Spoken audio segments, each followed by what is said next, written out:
Yeah, so quick recap of the things we learned last time. So we saw that there are two types of waves. So we started with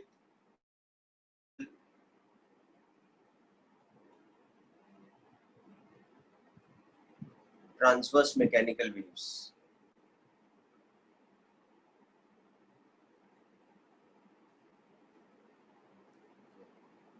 And the physical model of that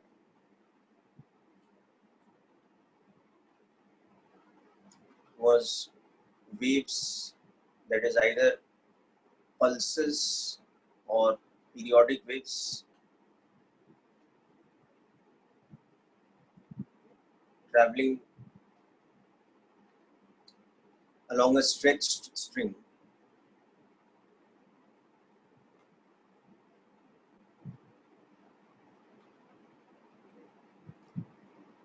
So the mathematical equation then used to describe such a wave. So general equation for one-dimensional transverse wave became like this, that the transverse displacement is a function which has argument of kx plus or minus omega t, where k and omega are constants.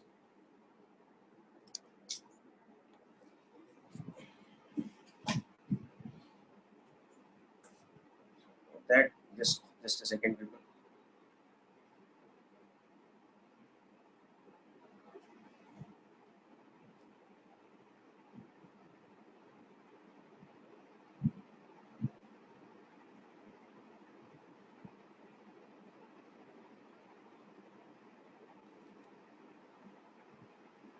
Yeah, so here k and omega are constants of dimension, length inverse and time inverse respectively. And this equation now represents this kind of situation, one-dimensional traveling transverse wave. Okay. Now, depending on whether the function is periodic or it is non-periodic,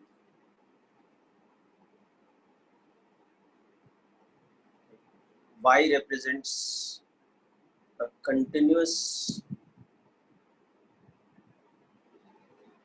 periodic wave or a traveling pulse.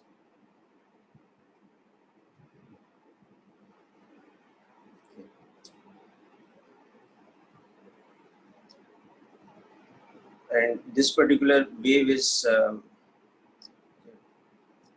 it travels along the x-axis with what we call propagation speed, or we can call it propagation velocity.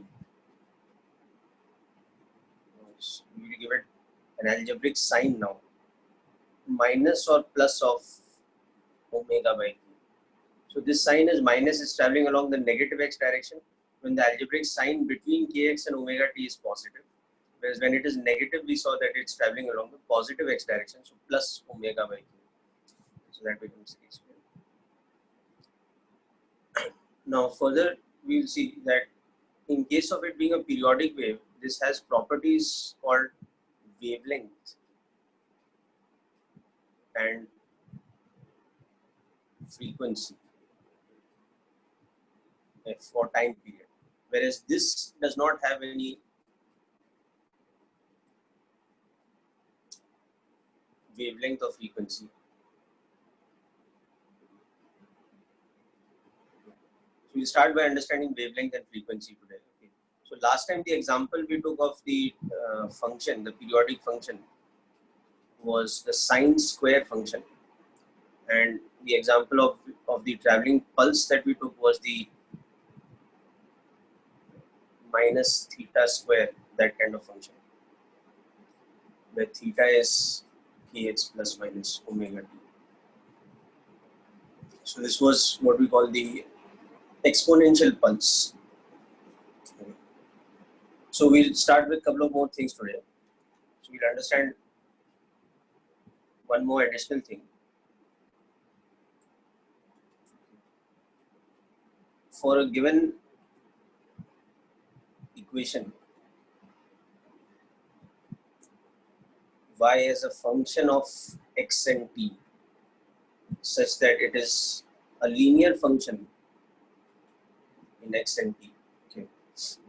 Y represents the transverse displacement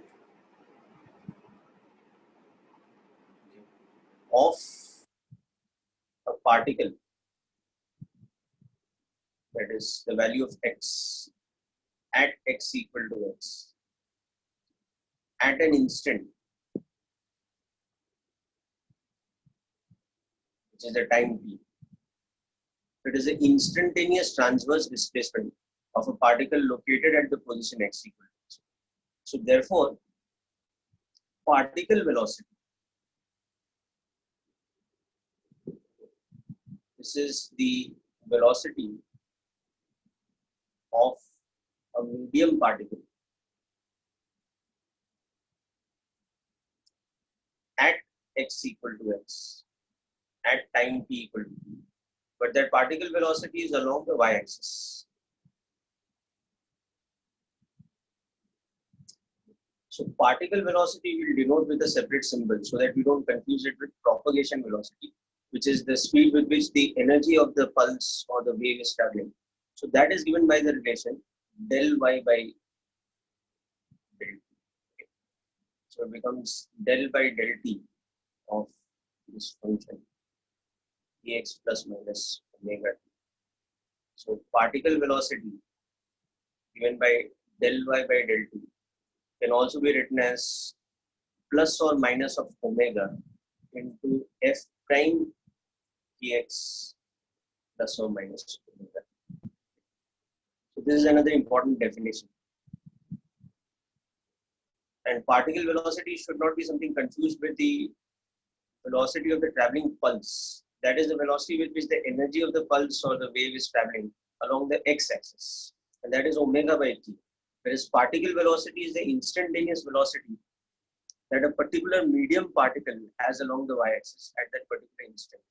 Okay, so just make a note of this definition first.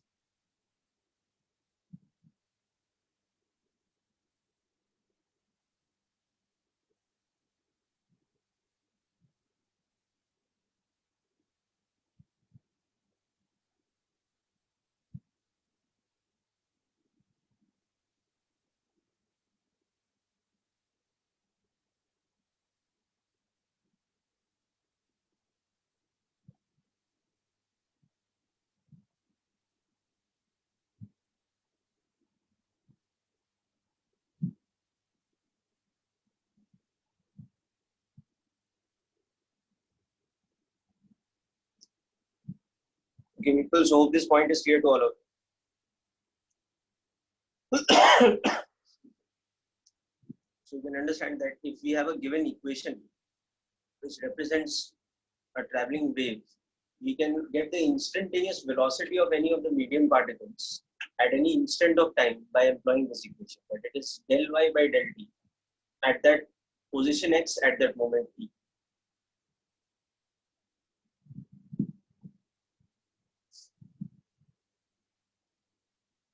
Okay. Now similarly, we can also define, so hope you finished writing this part down. Now similarly, we can also define particle acceleration.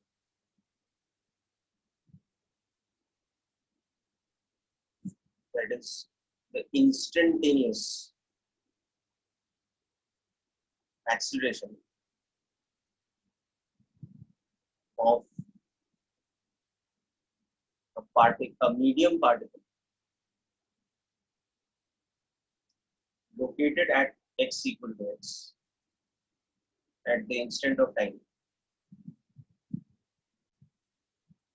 e equal to t, and this particle acceleration will also be along the y-axis, because remember it's a transverse wave, so particles are actually moving only along the y-axis. The energy of the wave is propagating along the x-axis, but the particles are moving only along the y-axis. So this particle acceleration is given by del 2y by del t square. So that you can see becomes del by del t of that expression we had written plus minus omega f prime dx plus minus omega t. So the particle acceleration, which in terms of mathematics is del 2y by del t square, in terms of formula it becomes omega square f double prime of kx plus or minus omega. So this is the expression we use to find the particle acceleration, instantaneous particle acceleration along the y-axis. So particle acceleration and particle velocity, these two also become two important parameters for us.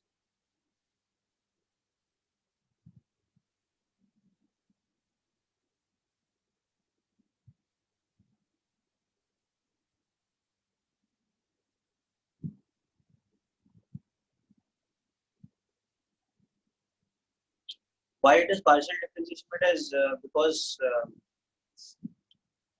It is because y is a function of x and t, but as far as particle velocity is concerned, we want to find the rate of change of y with respect to time t for a particular particle. Okay. So x has to be fixed, whereas we have to calculate the rate of change with respect to time. Okay. In any case, see, when we have a multiple variable function, we cannot define perfect derivative. If y is a function of two variables x and t, Samyak, I'll explain the other point also. But coming back to Sutir, to your point, why we have to use partial differentiation? In the first place, see, we cannot use normal differentiation because it is a double variable function. Y is a function of x and t. So dy by dx or dy by dt, so to speak, does not exist. Only partial derivative exists. Secondly, physically, what we are trying to do is we are trying to fix a particle. For a particular particle x equal to x, we are trying to find out the rate of change with respect to time, or the rate of change of its particle velocity with respect to time. So that's why we are having to use partial derivative. Okay, so hope that point is clear. And Samyak, why the acceleration will not have plus minus sign is c. If the sign here is plus, then plus omega comes outside. So it is plus omega into plus omega. And if the sign between kx and omega t is minus, then on doing the second partial derivative, again minus omega comes outside. So the first differentiation has already left you with minus omega, then that's multiplied with another minus omega. So the algebraic sign will come. Okay, so that's why this final equation, the particle acceleration does not have the algebraic sign. So hope the concept of particle velocity and particle acceleration are clear to you. So for example, if we have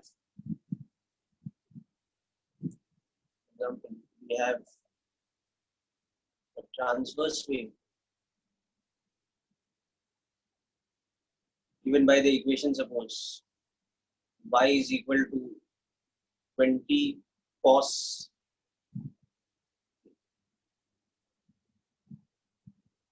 pi by 10x minus 50 pi t plus pi by 6. This kind of an equation we have, where y is in millimeters, x is in meters, and t is in seconds. Now we want to find the instantaneous particle velocity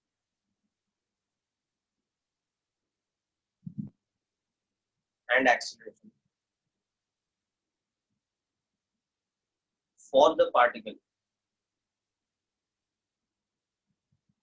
at, let's say, x equal to let's say 10 meters,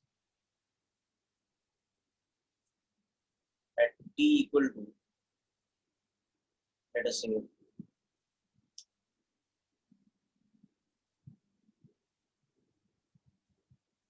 40 milliseconds. Okay.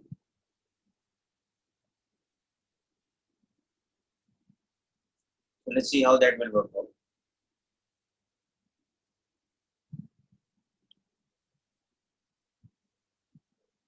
So we will see that y is of the type e cos kx minus omega t plus phi over here, where k was, first of all, k was pi by 10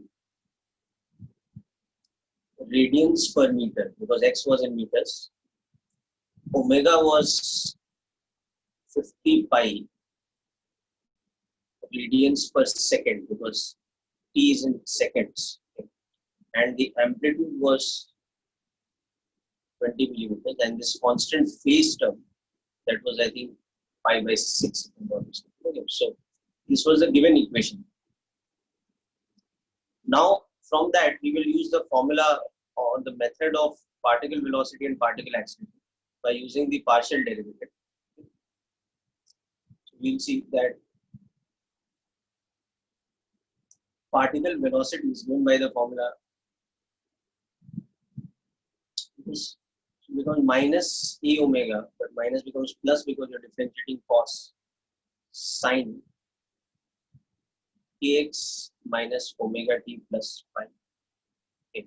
And particle acceleration, which is del 2y by del t square, becomes minus e omega square cos kx minus omega t plus phi. So therefore now when we want to find particle velocity at x equal to, what was it, 10 meters, x equal to 10 meters, t equal to 40 milliseconds, this will become e omega. I'll explain why it is positive, that will come out. So sin, अच्छा ये positive क्यों है, क्योंकि cos का differentiation minus sign है. Now it is becoming del by del t of e cos kx minus omega t plus phi. So that is e into minus omega into minus sin kx minus omega t plus phi. So that extra minus sign is making this plus. So that is clear. So this is becoming plus e omega sine. Now this is pi by 10 into 10, so that becomes pi, minus 50 pi into 40 milliseconds, so that is 40 by 1000 in seconds, plus pi by 6, plus pi by 6 or minus pi, plus pi by 6. So this is becoming 20 millimeters into 50 pi in radians per second into sine pi minus 2 pi plus pi by 6. So that will become pi in meters per second into sine pi by 6 minus pi, right, like this. Or we can write that as minus pi sine pi minus pi by 6. You can write that as pi into half, that is pi by 2, minus pi into minus half. Oh, sorry, minus pi into plus minus. So it will become minus pi by 2 meters per second along the y-axis. So the particle velocity at x equal to 10 meters at the instant 40 milliseconds, according to my calculation, is coming out to be a negative quantity.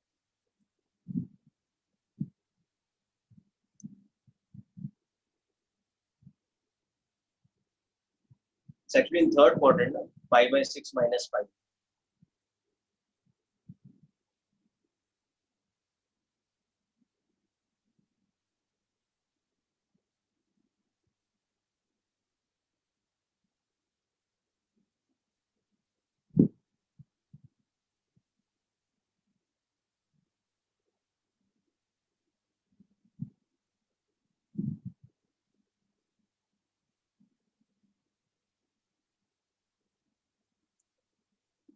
Okay.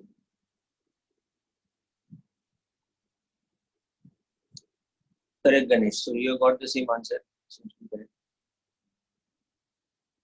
Now, for the acceleration, we'll have to find out del 2y by del t square. That is second derivative with respect to time of e cos x minus omega t plus pi. This kind of thing. So this was our function cos kx minus omega t plus pi. So that will become minus c omega square cos kx minus omega t plus pi. So this is your particle acceleration. So particle acceleration at x equal to again 10 meters, t equal to 40 milliseconds will become minus 20 millimeters into 50 pi radians per second का whole square into cos again pi by 10 into 10 minus 50 pi into 40 by 1000 plus pi by 6. So this becomes minus of 20 into 2500 pi square in millimeters per second square into cos pi minus 2 pi plus pi by 6. So this can be written as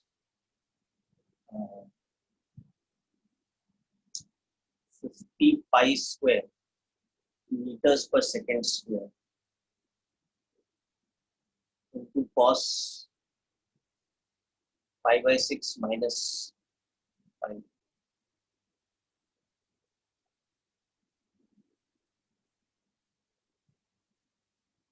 which will be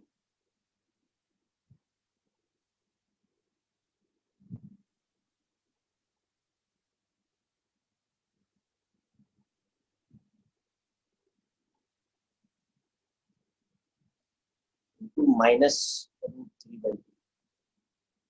So 25 root 3 pi square in meters per second.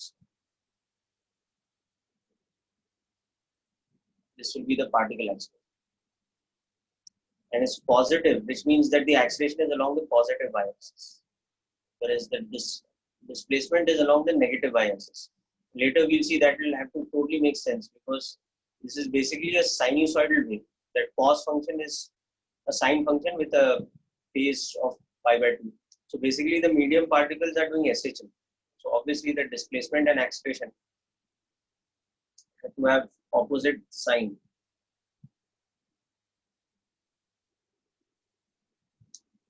So anyway, this is just a numerical example of how we substitute in the formula of the wave equation to get particle velocity and particle mass. There's nothing in it, it's just mathematics.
Okay, people, so hope this calculation is clear to all of you.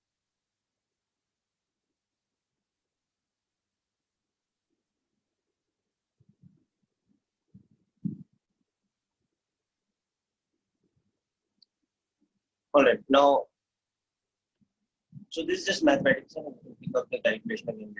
So now a couple of more important points coming back to the general equation that we understand. So given any equation for a 1D transverse wave, transverse traveling wave, what we call,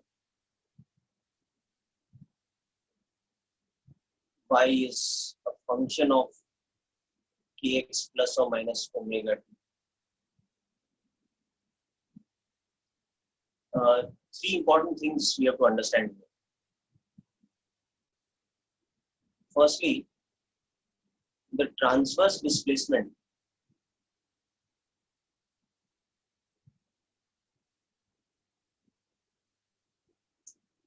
y must be defined.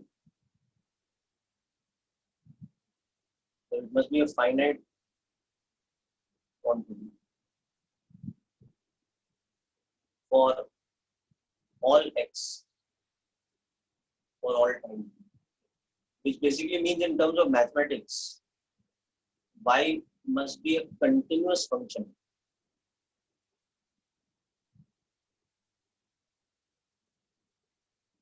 for all values of x and t. Secondly, particle velocity must be defined. Must be, that means a finite defined quantity for all x and t. So that means del y by del t must be continuous for all x and t.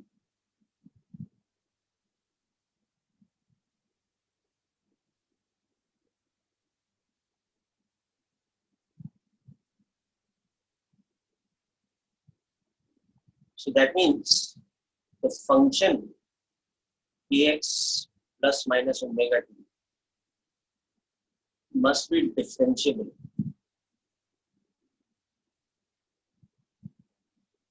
because this has to do with derivative. So it must be differentiable for all x. And similarly, because particle acceleration represents a physical quantity, this is of importance. So it must be defined. That it must be finite and defined for all x and t. That means del 2 y by del t square must be continuous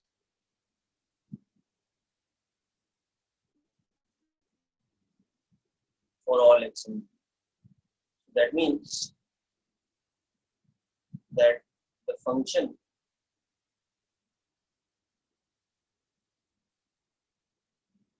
must be what we call twice differentiable. That is, second derivative must exist for all values of x. So in conclusion, for a function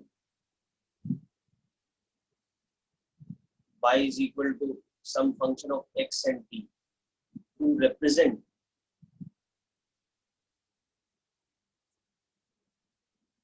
traveling one-dimensional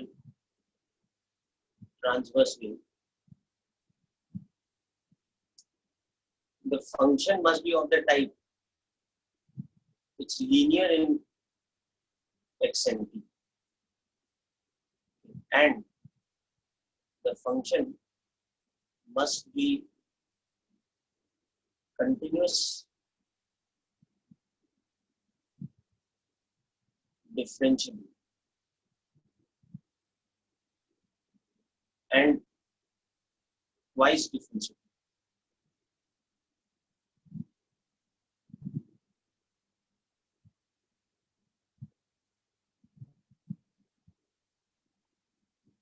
For all x and t. Okay, so when we say twice differential, it actually covers differential. Okay. So this thing is the same as saying that its argument should be linear in x and t. This statement here is the same thing as in words. You can say that the function's argument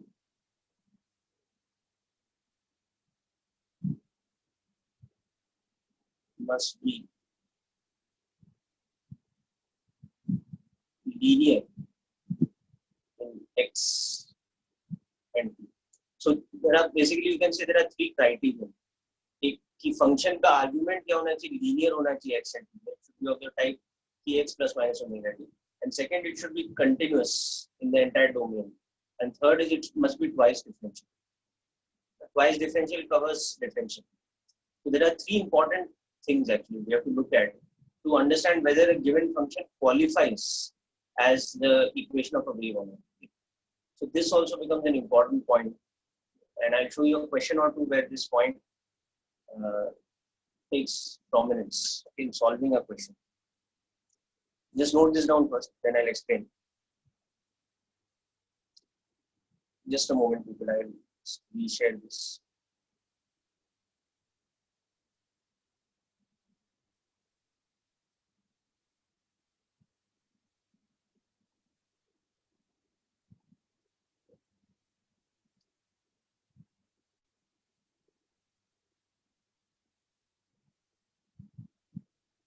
So hope this point is clear to all of you.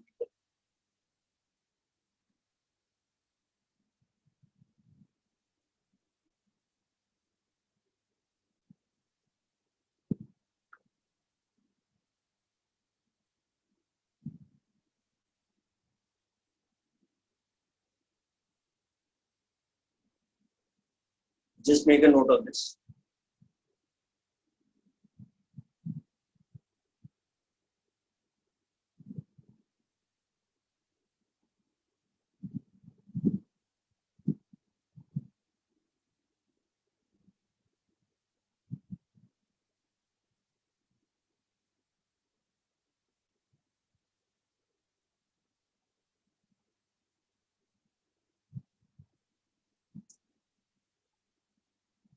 Yeah. Generally speaking, if it is the second derivative exists for all the domain, then the first derivative must exist. तो क्या होता है ना, if a function is not continuous, then it's not differentiable. Therefore, if it's not differentiable once, it is automatically not differentiable twice.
Okay, I'll scroll up.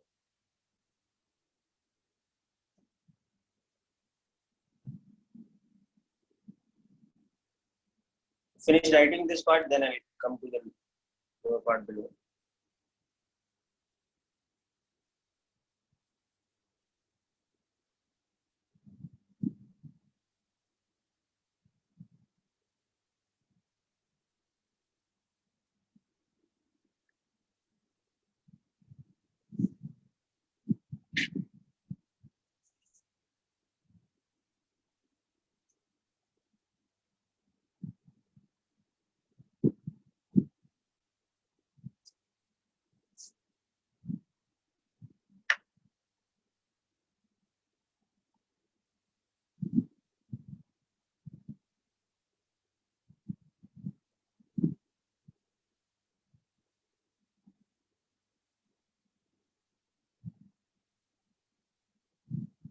Okay, so this becomes a complete criterion.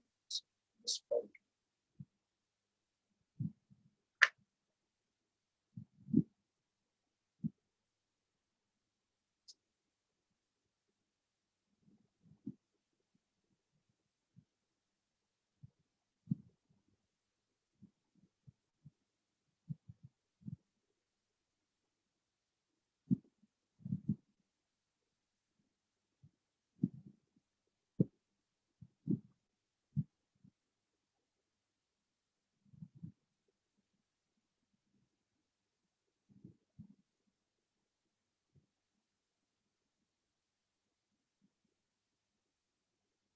Oh, good.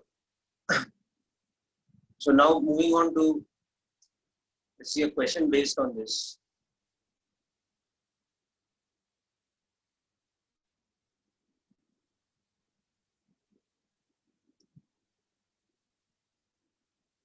Just a second.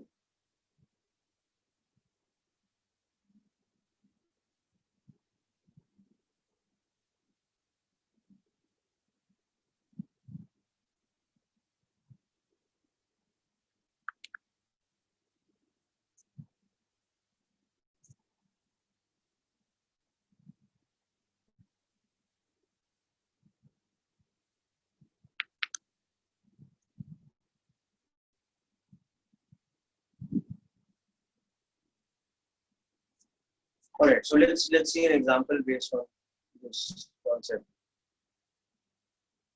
It's a very typical kind of question. So, which of the given equations below represent one-dimensional traveling wave transverse.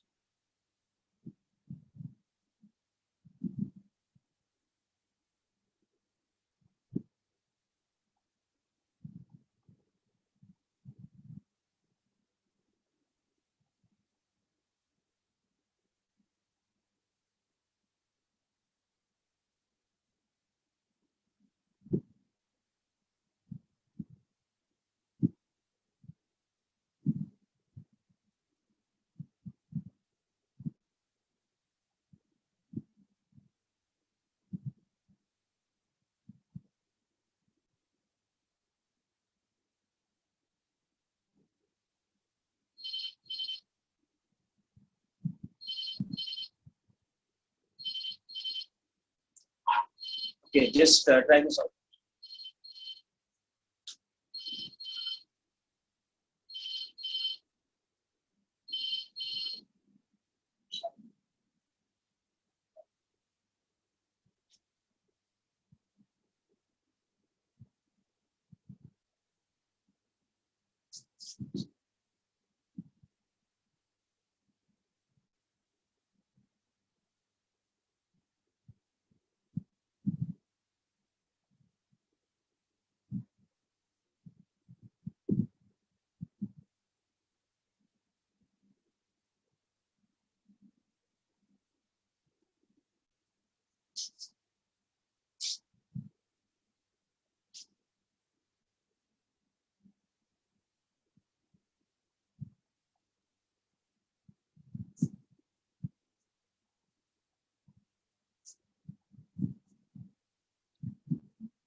Okay, so say we have few functions like this given to us.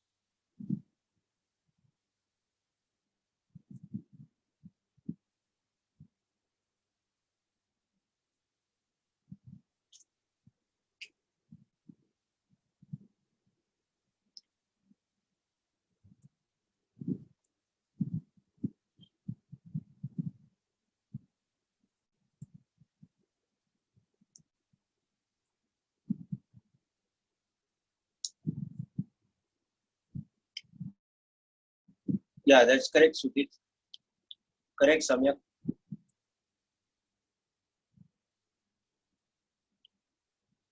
Yeah, Ganesh, correct.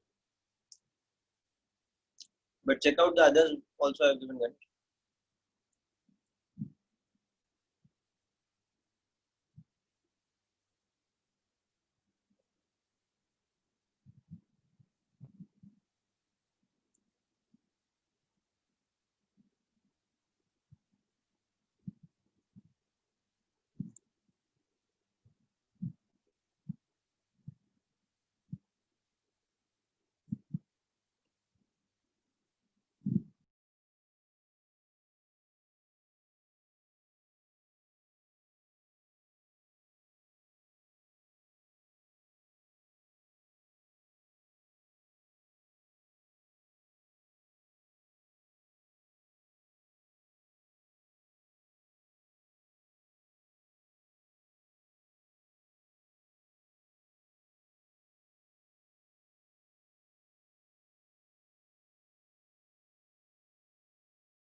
Okay, so you will understand that in this case what happens is that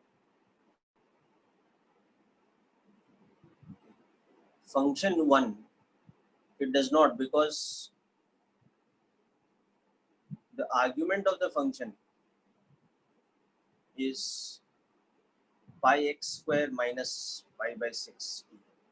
The argument of the function is not kx plus or minus omega t. It has an x square term, not a kx term. Okay, so that's why it does not. And the second one, it does, because it is of the type this, where the argument of the function is 20t minus 5x, or kx minus omega t ka negative. So it's fine. And y is continuous and y is differentiable with respect to theta or x and t. So that's why it represents. Okay. Now coming to the third equation, you can see that it is not, because okay, y is 50 upon theta square, where the argument is px minus omega t. Okay, that's fine. But y is undefined for theta equal to 0. So that is 2x minus 3t equal to 0. So for example, at x equal to 1, at t equal to 2/3 of a second, what will happen? Y is not defined. So we can't use this to represent a physical wave, because in a physical wave, every point's displacement must be defined. Every point's particle velocity and particle acceleration must be defined at every instant of time. So that's why the third equation does not represent a traveling wave. Okay. Similarly, the fourth equation, you can see it is defined at every point, but it is not this thing. It is not differentiable. The fourth one, it is not defined because y is mod of theta, where theta is kx minus omega t. So, for example, at this was mod of 20t minus 5x.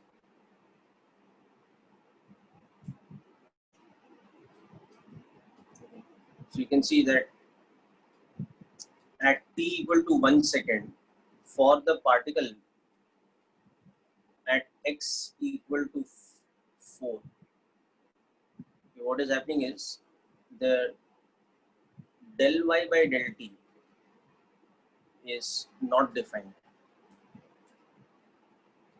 Okay. So that means particle velocity cannot be determined. Okay. So that's why this function does not represent a traveling wave. It is a function of kx minus omega t. That's fine. It is continuous for all x and t. That's also fine. But this point, this is where it is failing. And now the final one you'll see, that is okay. Okay. The final one is of the type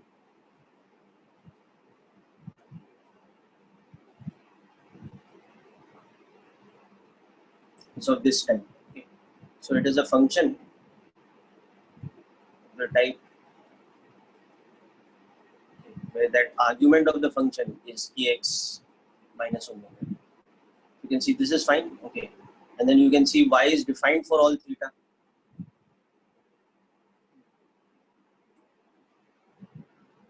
Y is continuous for all theta, all x t. Okay. That's fine. And y is differentiable.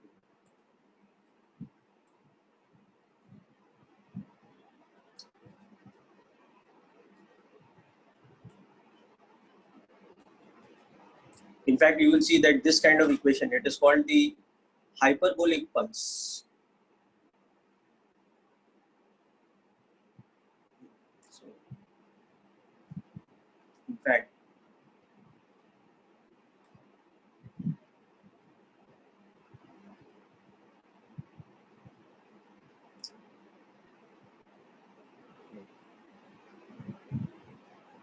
this equation actually represents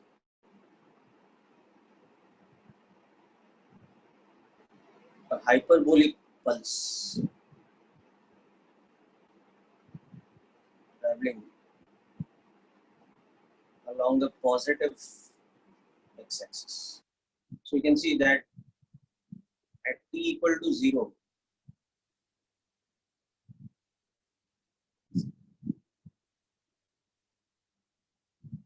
it's a upon 1 plus a square x square, whereas at some t equal to t,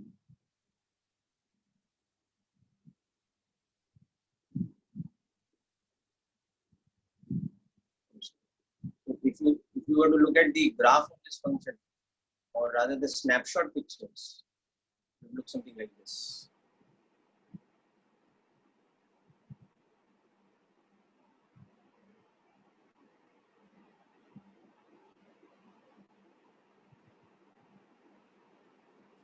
Y is a function of x. If we were to take the snapshot at t equal to 0, you see that it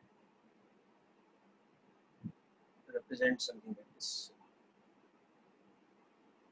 This is t equal to 0 snapshot.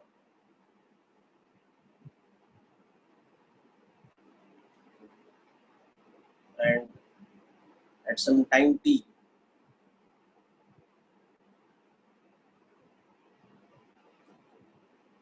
this peak point would have shifted to x equal to omega t by t. This point have shifted to this. This is the snapshot. So it's traveling with a speed v equal to omega by k, and y's maximum value is t, and it's a traveling pulse basically.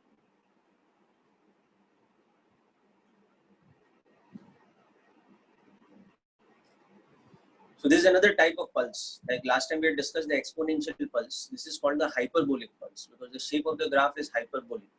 It's of this type, 1 upon 1 plus x square type of function. So it's hyperbolic.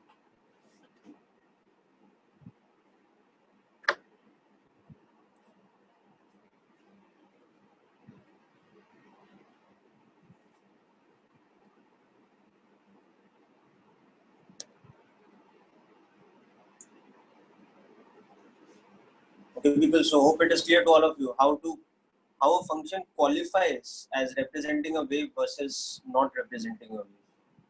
You have to be careful not only that its argument is linear in x and t, but it should be defined for all the points as well as differentiable twice for all the points in your domain of x and t.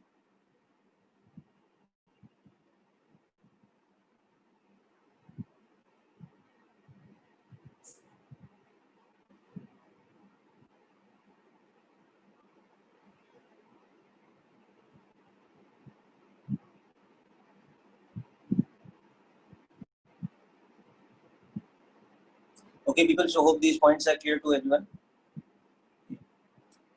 So this completes, you can say, like the preliminary part of waves, which is about the general form of the equations and general properties like particle velocity, particle acceleration, etc.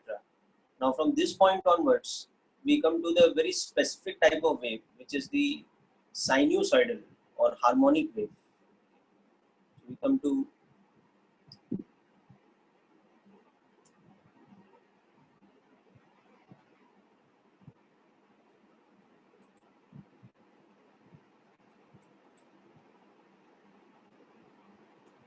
harmonic waves.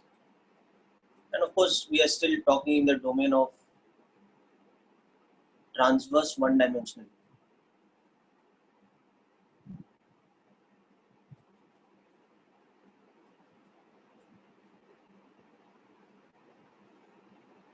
It must be linear in x and t, because remember how we had derived the function itself. It has to be traveling with a constant speed. So if it is not linear in x and t, then what is happening? How it is transforming? You understand that now? So what has to happen is that you have some general function like this. This is y is equal to fx. Now, if that function transforms by traveling a distance, let's say delta x, so it becomes f of x minus delta x. Now, this delta x should be equal to v into t. Na? So it should be of the type f of x minus vt. It's traveling at a constant speed. All right. And then, of course, what you do is you define this as f of k into x minus vt, because x and vt have dimensions over here. So you can't operate the function directly. This is a mathematical function. This is a physics function. So understood, Ganesh? Okay. So why is there a constraint that it should be traveling at constant velocity? Because there is a constraint that the traveling velocity depends on the medium's properties, and the medium is isotropic. We are assuming. We are talking about something like a stretch string which has consistent properties. It's not a string which has variable thickness or variable density or things like that. So it must be traveling at a constant rate. So if it's traveling at a constant rate, the transformation should happen in such a way that in your snapshot picture, y is a function of x. You are replacing x with x minus some constant velocity into time. Okay, so that is how that is. How you can check whether a function is differentiable? Its derivative should exist everywhere. Calculus and maths, the way you check if it is differentiable. Now dy by dx should be, for a normal function, dy by dx should be defined, should be continuous at all points. That means it is differentiable. d2y by dx square should be continuous at all points. That means it is second derivative exists everywhere. That is the meaning of differentiable. Okay. So Sushruth, is that clear? So for example, you have the function y is equal to 1 by x. It's not continuous. Okay, it's defined. It's not continuous. Okay, but if you take the domain as all real numbers minus 0, then it is continuous. Okay, then you do want to check for differentiability. So dy by dx is becoming minus 1 by x square. Same thing for this also, you can see it is continuous for all values other than 0. You take second derivative, now that is becoming 2 upon x cube. Same thing for that. Okay, like that. So for example, that's why that mod function I took, because mod function is continuous everywhere, but it's not differentiable.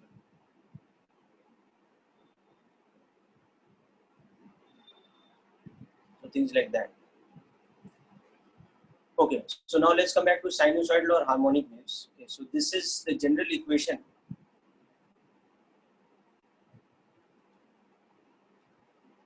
Is that the function is basically sine. So y as a function of x t becomes some constant amplitude into kx plus or minus omega t plus some phase constant phi.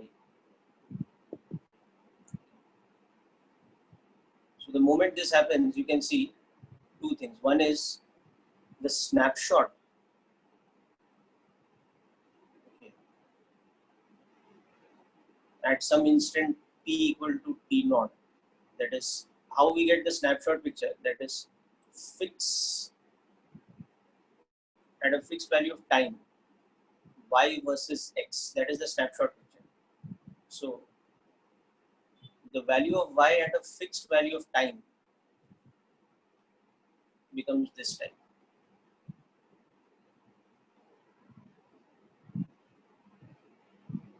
Okay. So this whole term is now a constant. Let's say alpha. So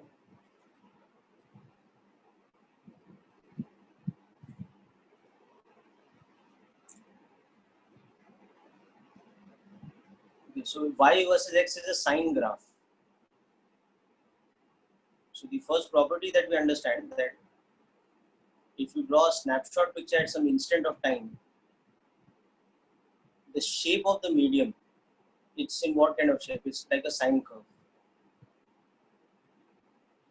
So we plot y versus x at some instant of time. The shape we will get. Okay.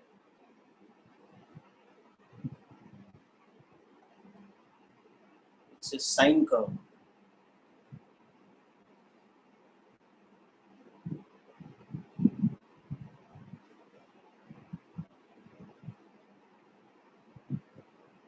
Just draw this a little bit better.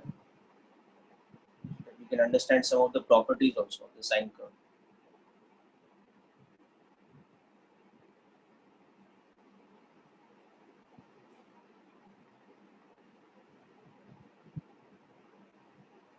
So it has something called a wavelength, which we'll discuss about more later. So this is suppose the snapshot at some t equal to t. So you can see that the shape of the string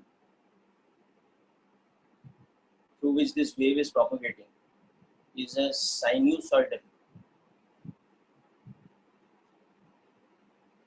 graph curve.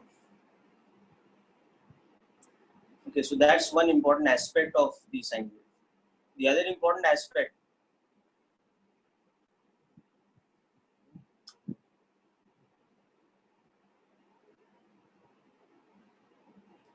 okay, I'll explain something.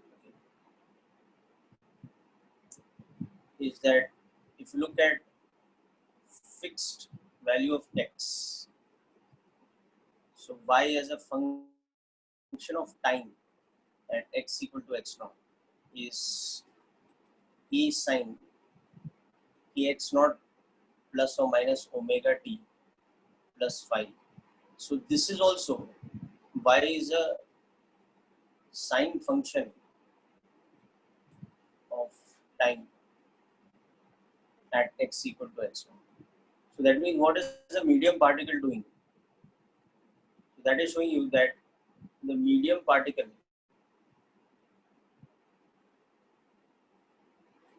are executing simple harmonic motion. They are executing simple harmonic oscillation along the y-axis.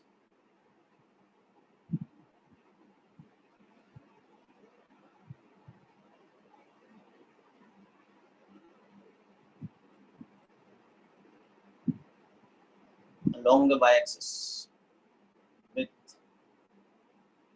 amplitude equal to E and angular frequency equal to omega, or time period equal to 2 pi by omega. So that you can understand from this, okay, because this is now of the type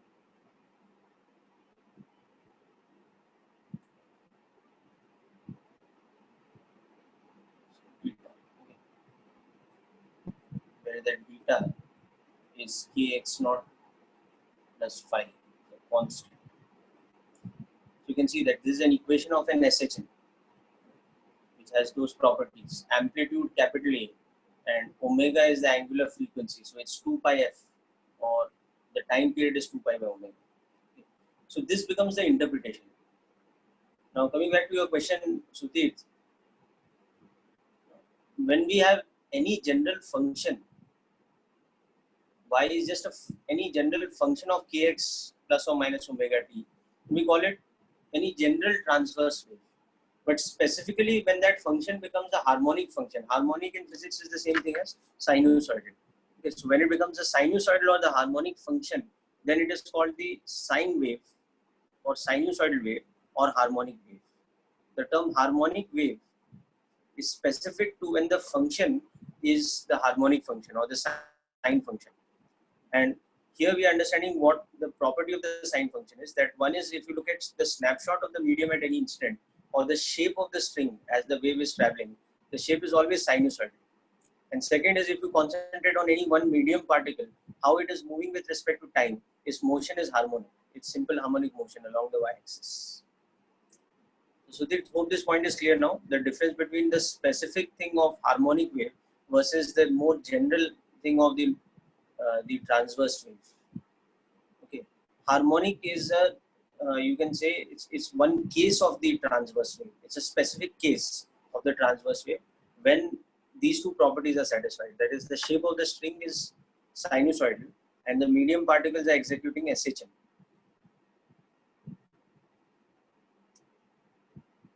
So hope this point is clear, Sudhir. Okay, good. Okay, so now two things here. One is that, of course, this becomes important for us to study because we already know a lot about simple harmonic motion, so we can relate all that information. The second thing is that we will study at a later stage in engineering that any wave, in fact, even a non-periodic wave, but particularly periodic waves like different kind of periodic shapes, they can always be written as a series of sine waves added. Okay, so that process is called Fourier transformations. It's studied as quite in detail in electrical engineering, but also in other branches a little bit you study about it.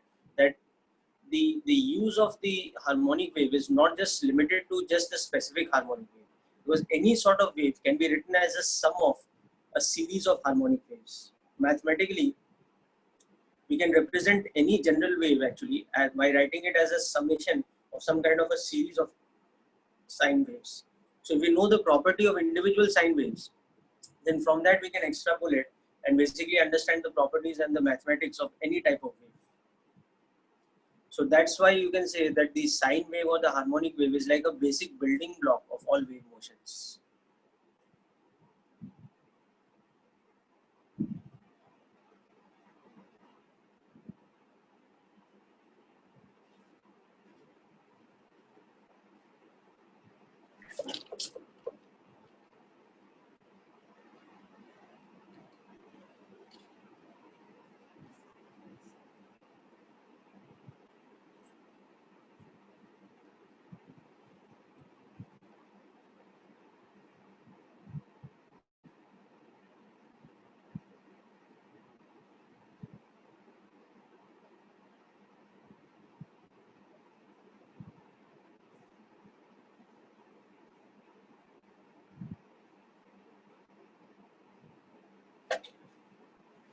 Okay, so let's look at this in more detail. So let's look at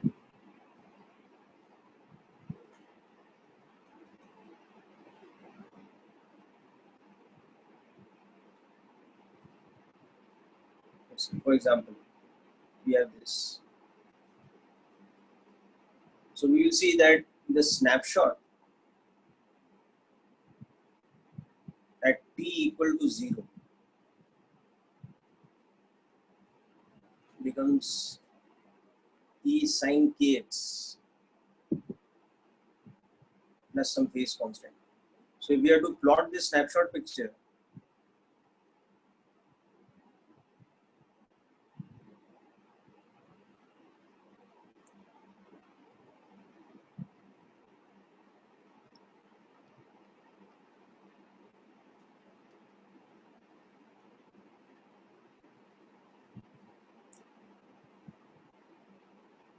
so let us say the snapshot is looking something like this.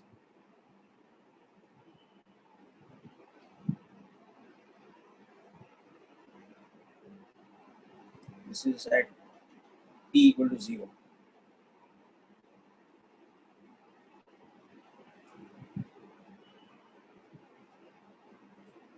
It is called Fourier analysis. I'll talk about it more later. Okay. That is, any function can be written as a series of sine functions. Now, if we compare this to t equal to delta t, becomes E sine kx minus omega delta t plus phi. So we can write it as E sine kx plus phi minus some delta phi, where delta phi is equal to how much? Omega into delta t. So it is like a phase shift. It is like a phase shift delta phi of omega into delta t. So if you were to plot that now with respect to this, you will see that your whole sine function has shifted like this.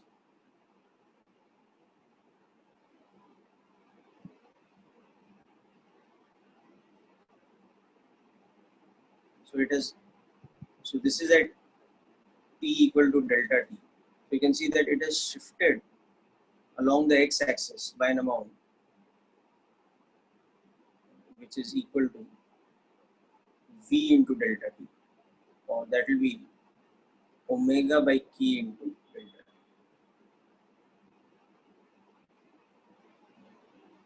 Okay. So now you can see that this phase is shifting as a function of time. So that's why it becomes a traveling sine shape. You can see that the string is, I mean, any particle on the string is not traveling in this direction. The particles are only oscillating along the y-axis up and down. So you can see, for example, the particle located at this point, at t equal to 0, it was here. At delta t, it went somewhere here. Then it went further down. So it will keep oscillating like this. Similarly, this particle will keep oscillating like this. So all the particles, they are oscillating only along the y-axis. But the whole shape of the string, that is traveling along which direction? It's traveling along the positive x direction with a speed which is like this. Okay. So accordingly, we can see that we can define this distance, the distance between consecutive crests or consecutive troughs, as the wavelength. Further,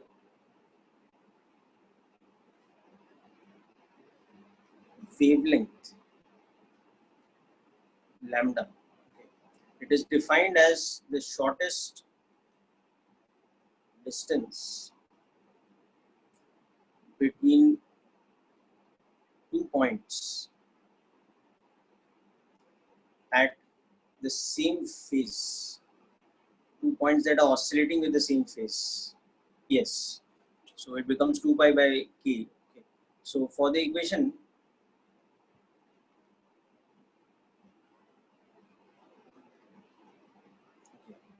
let's say y1 is the equation for x equal to x1. So it is E sine kx1 minus omega t plus phi. And let's say y2 is the equation for the point x equal to x2. So that is kx2 minus omega t plus phi. Now, this is the, if both these oscillations are in same phase, if both particles x equal to x1 and x equal to x2 are oscillating in phase, that means sine of kx1 plus phi minus omega t must be equal to sine of kx2 plus phi minus omega t at all times.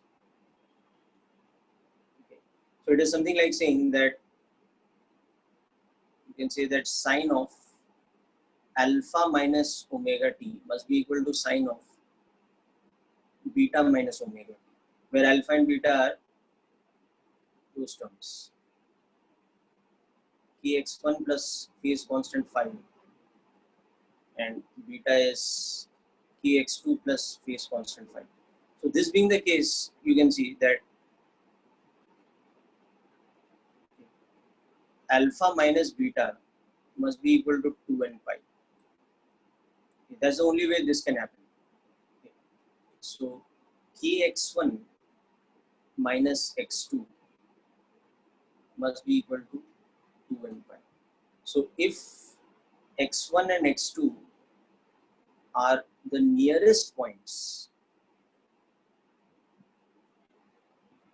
that are in phase.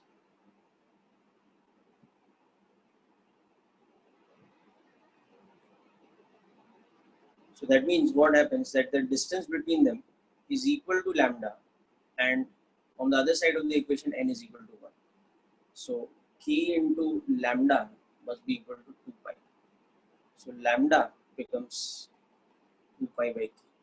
So this is the relationship between the constant k and the wavelength lambda of the sine function or of the harmonic wave.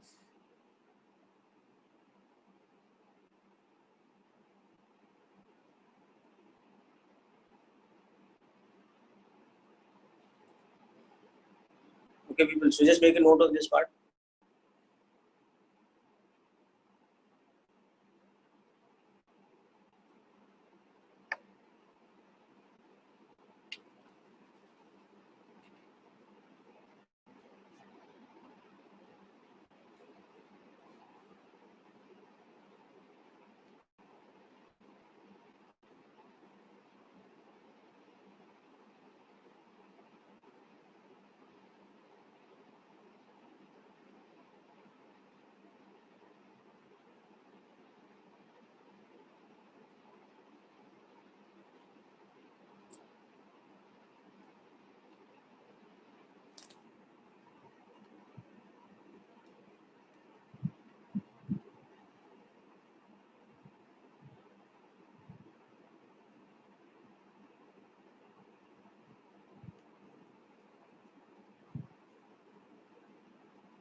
So the definition of wavelength, it's according to this.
And therefore, this becomes the relationship between wavelength and key.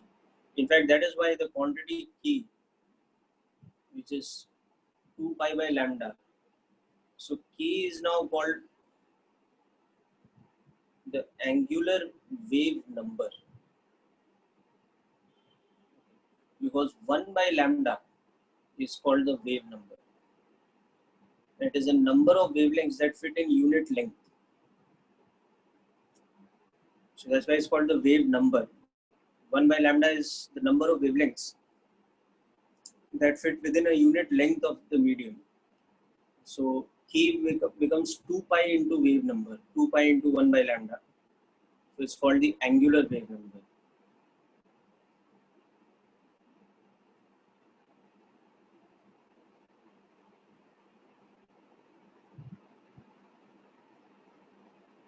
Okay.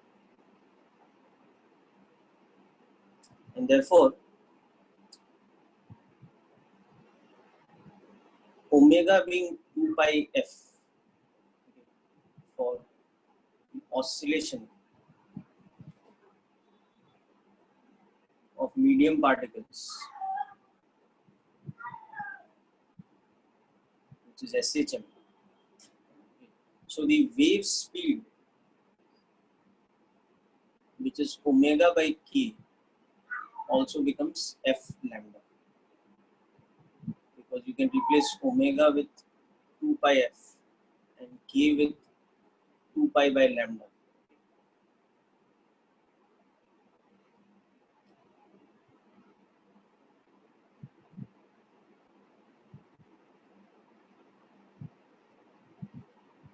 This is the time period of SHM.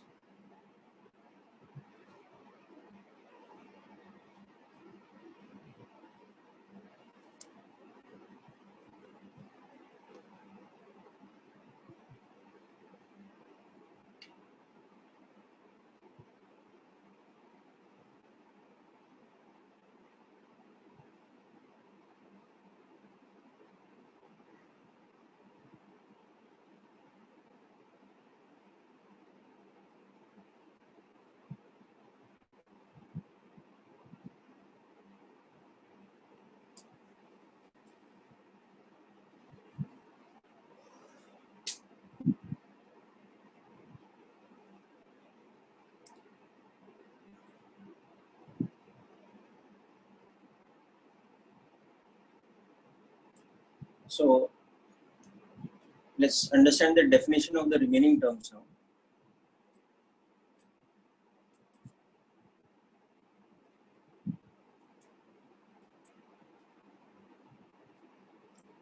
So E is Y max, or what you can call the displacement amplitude.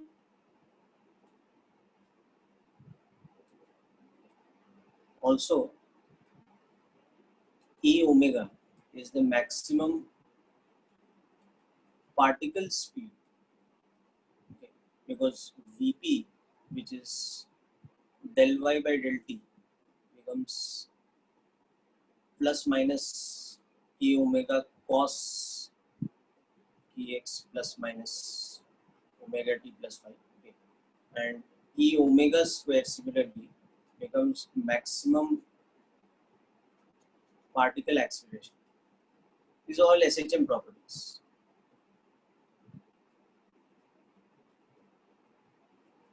Okay. Also,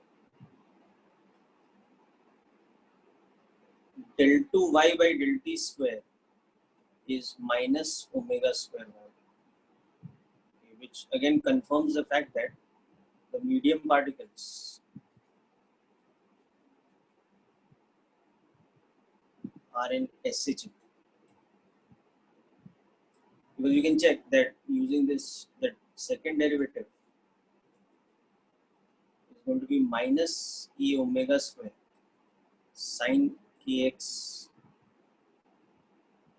whatever this is, plus or minus omega t plus phi. So comparing it with the original equation of the wave, you can see that this is the relationship between particle acceleration and particle displacement. Particle acceleration is proportional to negative of particle displacement. So it's the SHM property.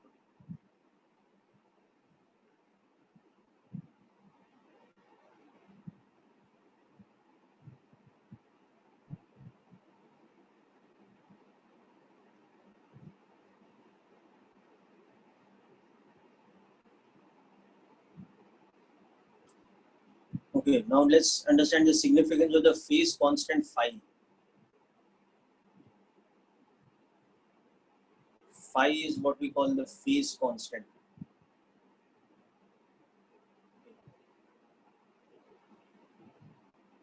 Phi is such that this thing is E sine phi, and particle velocity at x equal to 0, t equal to 0 is E omega cos phi. So again, this thing becomes the significance of the phase constant.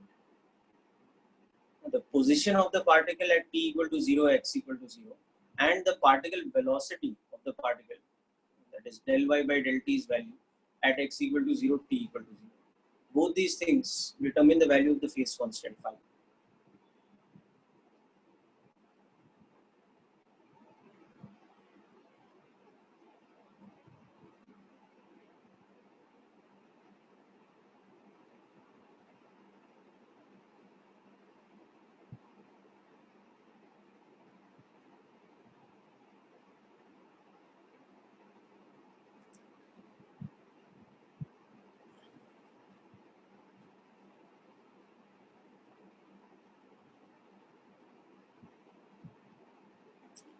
Okay, so let's understand this business of particle, the phase constant using an example.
Okay, so just make these two snapshots, and you'll understand the significance of the phase constant.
Okay, so let's understand each of these cases.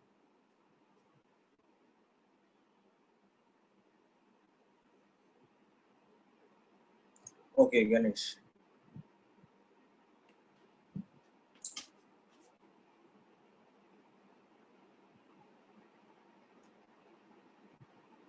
So let's take case E. We have got the relation y is equal to 2 sine pi by 5x minus 100 pi t plus pi by 6. Okay. Where y is in millimeters, x is in meters, t is in seconds. Now we want to plot the snapshot at t equal to 0 and t equal to 50 milliseconds. T equal to 0 and t equal to 50 milliseconds. Let's do that.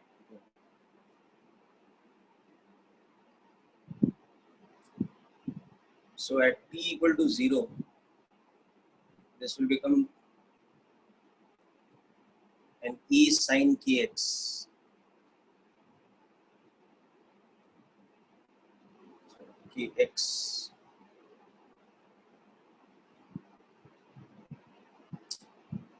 plus phi kind of graph.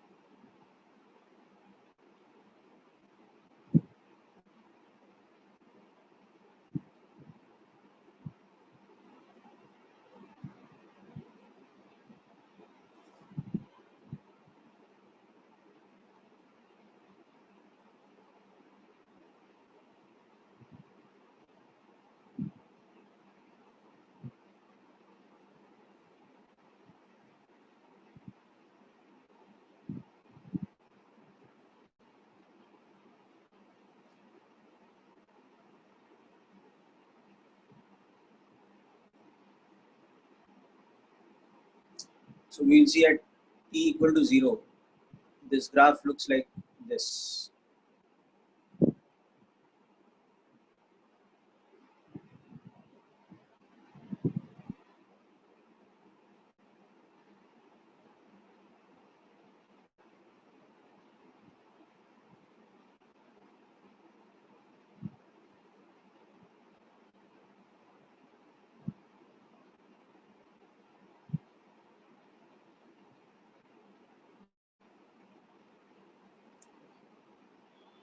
Difficult to draw. Try to do a better job of this.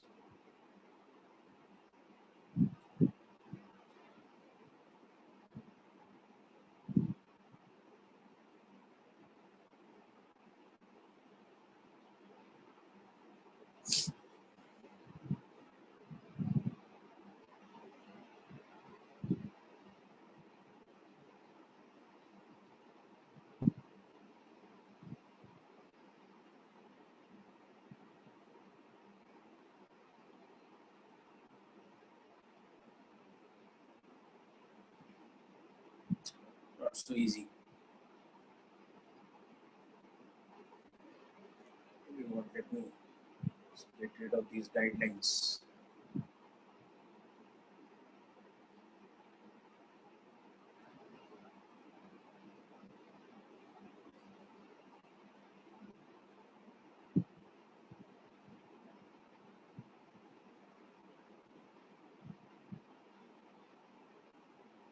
Something like this, let's say, okay.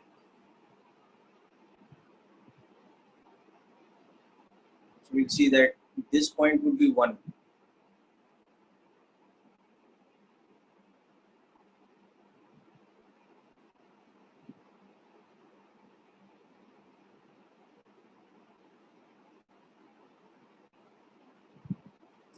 So this is the snapshot picture at t equal to 0.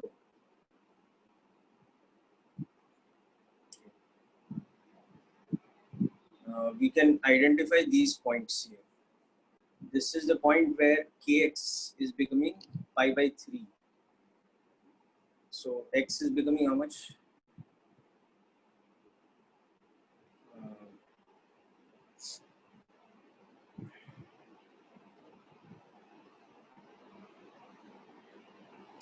So lambda is equal to 10 meters. So at this point it should be 5 by 3.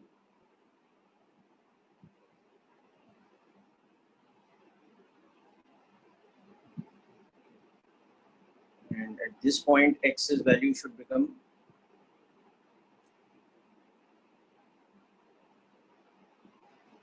5 by 3 plus 5 by 2. It is 25 by 6. And anyway, things like that. Okay. So this is how this is looking at t equal to 0. Now similarly, we were also wanting to plot this at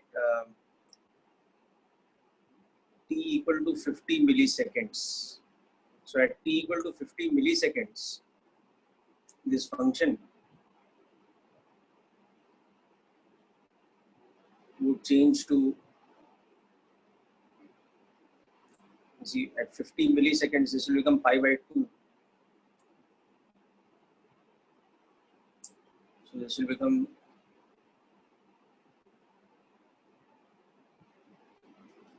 2 sine pi by 5x minus pi by 2 plus pi by 6.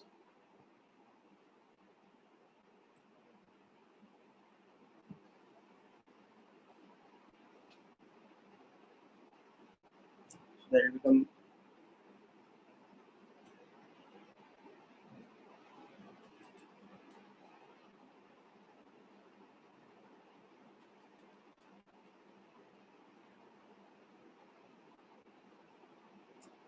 so this graph would have shifted to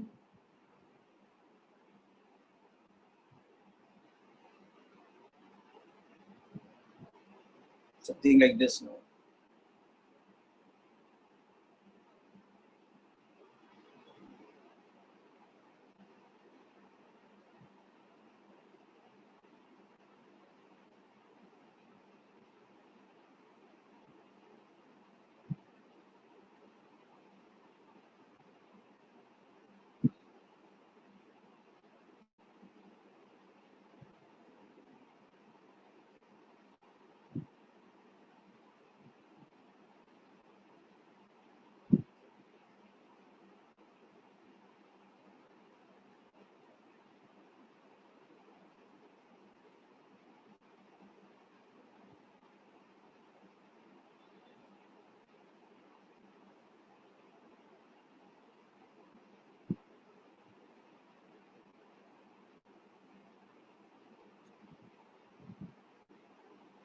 Would have shifted like this.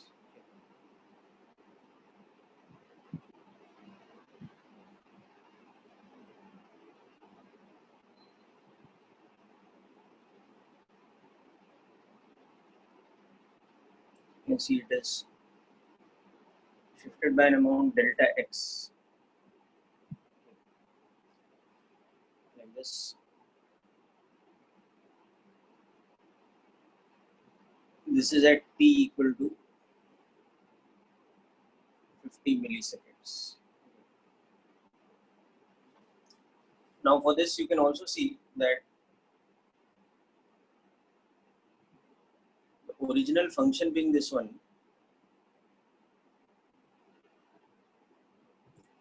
y equal to 2 sine pi by 5x minus 100 pi t plus pi by 6. K, which is pi by 5, is 2 pi by lambda. So lambda is equal to 10 meters. Omega, which is 2 pi f, is equal to 100 pi. So the frequency is 50 hertz, or the time period is 1/50th of a second, or that is 20 milliseconds.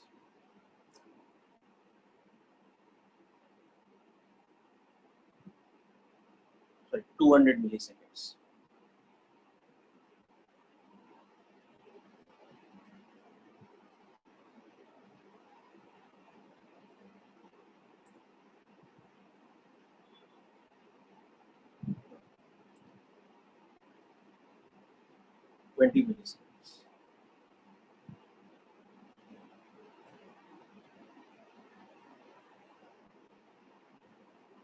Then this calculation is wrong.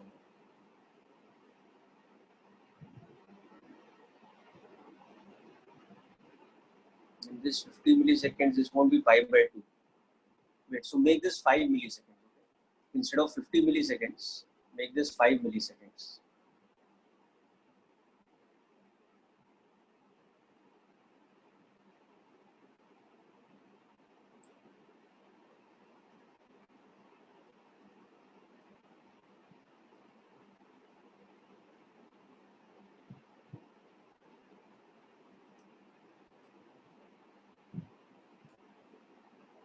So just make a change in the question. Want the snapshot picture at 5 milliseconds, not 50 milliseconds.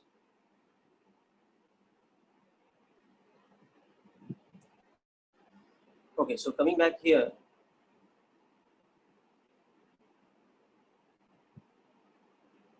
this graph, you can see that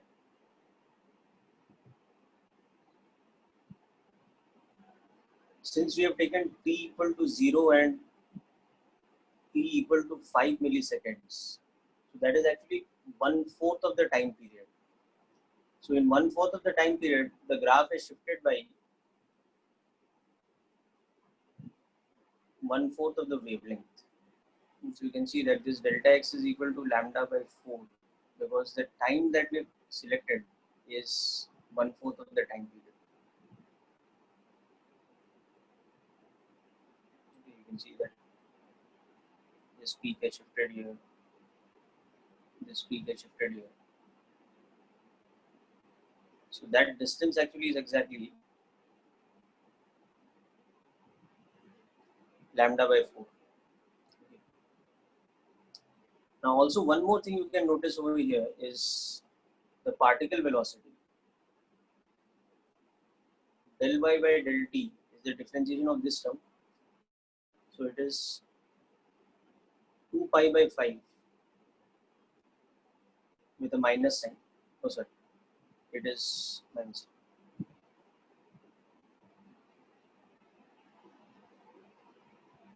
So the particle velocity is this thing, differentiation of this. So 200 pi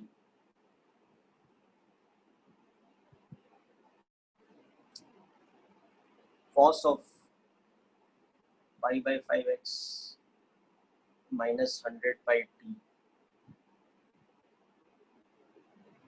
plus pi by 6. So the particle velocity at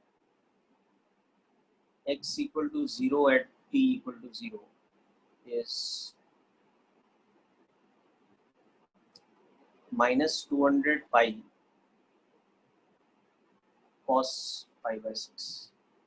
That is minus 100 pi root 3 millimeters per second, or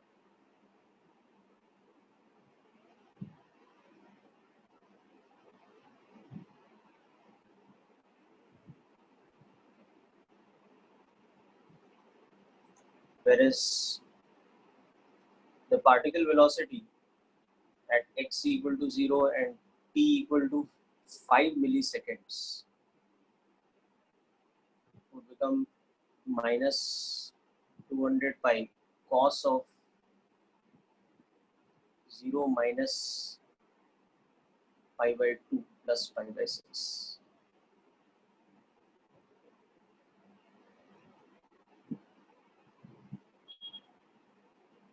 So that would become cos of pi by 2 minus pi by 6 would be sine pi by 6. So that would become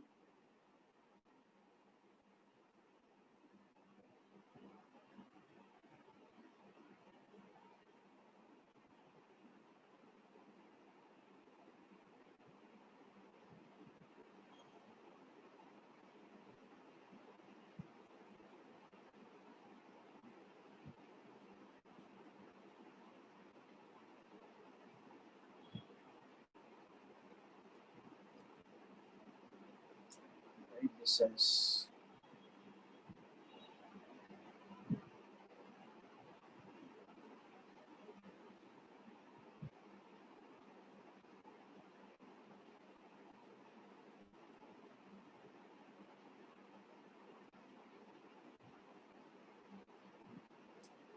okay. So let's understand why that is also happening.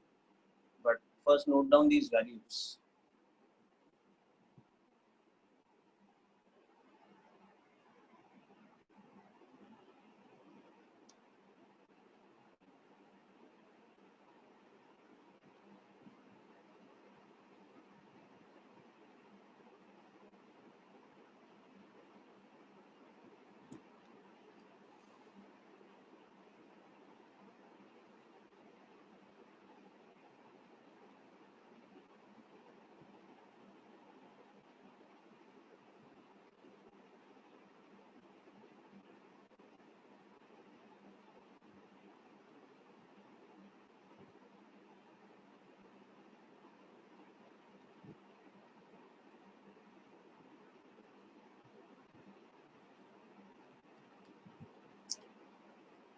Okay. So let's understand why these values are coming this way. So if you go back to the equation,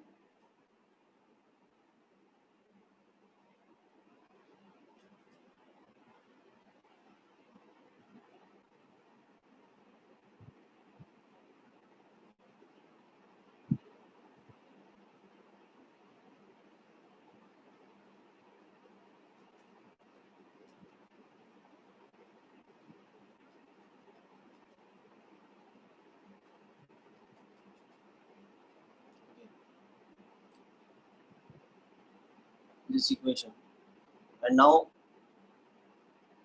you look at the snapshot picture once again at t equal to 0.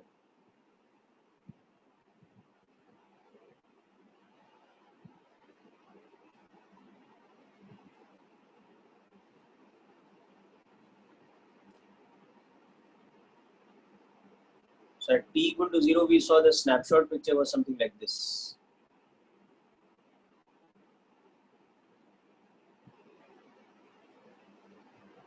This kind of graph at t equal to 0, and the wave was traveling in this direction. V is along the positive x direction. You can see the wave velocity is f lambda. So that is 50 by 100.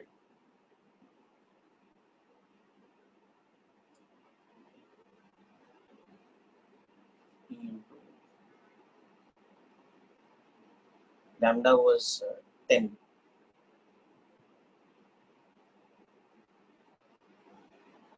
meters per second, but more importantly along the positive direction. Okay. So if this is t equal to 0 at a very small time delta t, how the wave will look? It will look like this.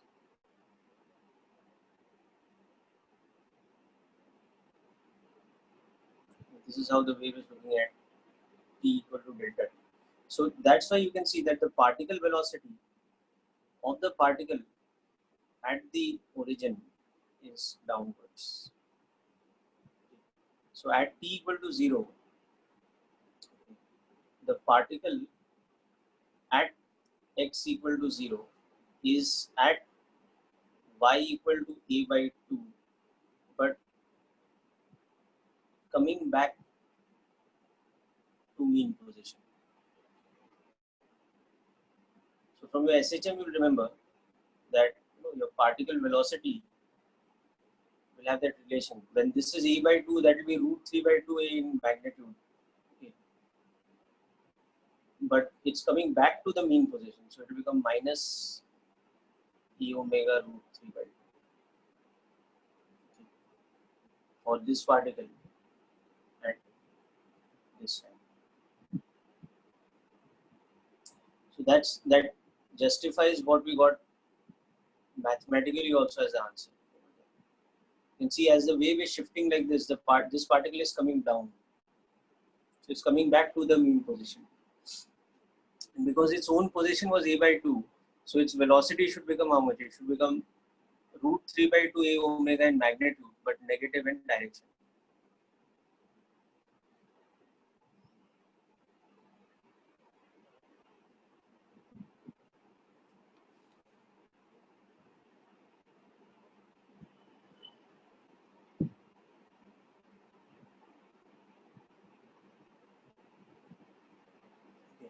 Now, similarly, if you look at the snapshot picture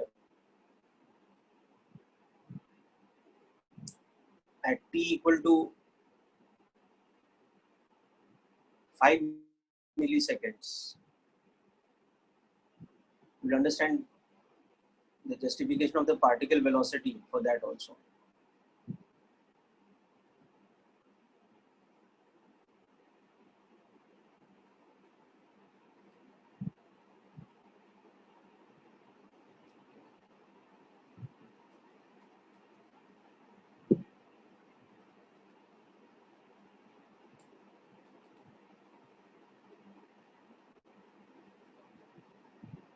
That's how it was.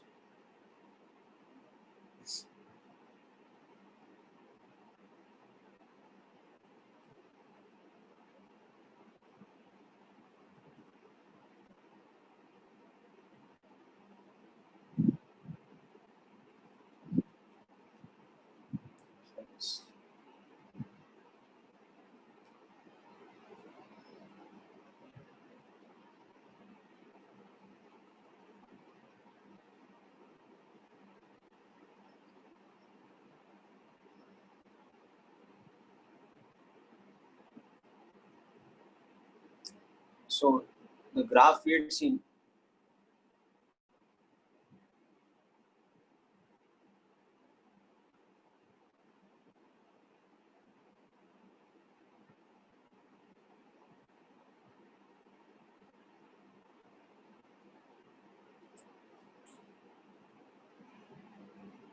was this graph. This is at t equal to 5 milliseconds. And you see that this particle was at minus root 3 by 2 e.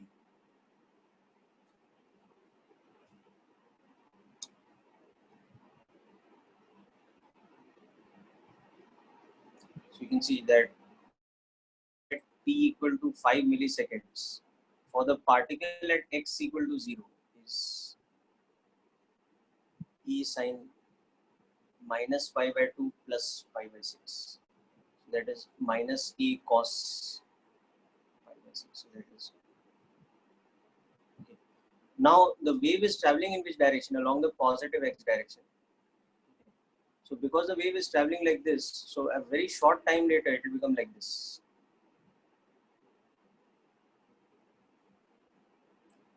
This is what the shape of the wave has become at t equal to 5 milliseconds plus a very short time delta t, let's say in some microseconds or something delta t is.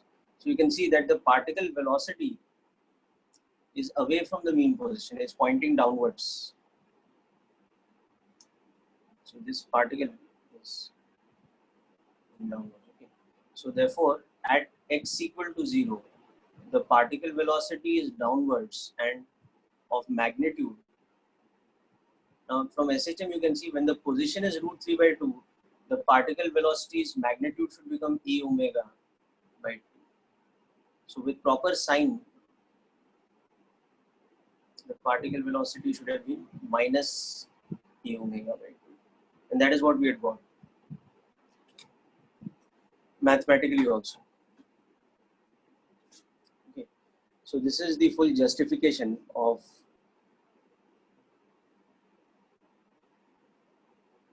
the mathematical thing we had got. Okay. So this relationship between phase constant, particle velocity, and time, etc. This becomes very important. So like we've done the analysis for this, I want you to repeat this for the function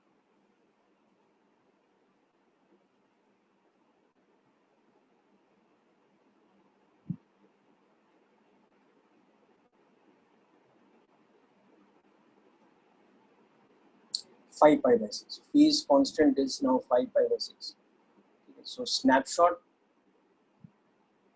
at t equal to 0 and 5 milliseconds. Okay, and particle velocity at x equal to 0. At t equal to 0 and 5 milliseconds. Just try this out.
Yeah, Ganesh, that's correct. Okay, so you will understand that when we take this equation,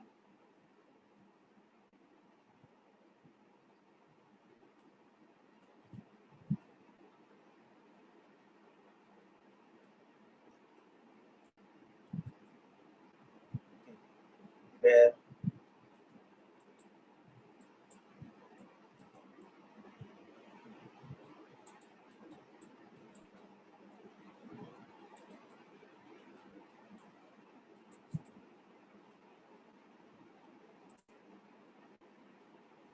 so a snapshot picture at t equal to 0,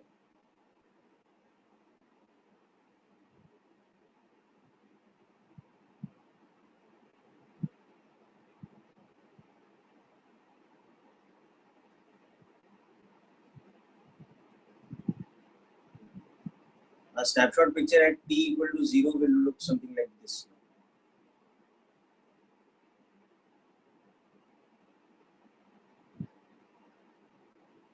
Just a moment.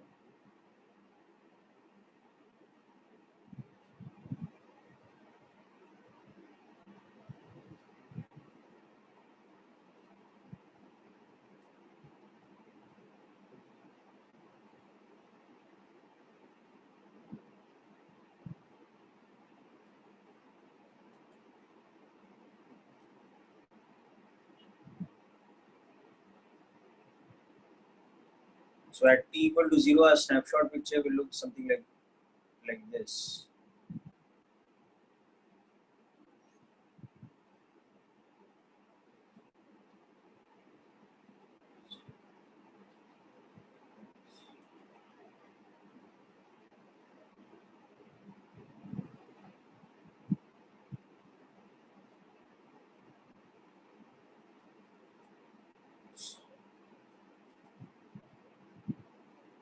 And a short time delta t later would have gone like this. So you can see the particle velocity at x equal to 0 should be a positive quantity this time. That's what we'll get by calculation also. We'll get this particle velocity as a positive quantity.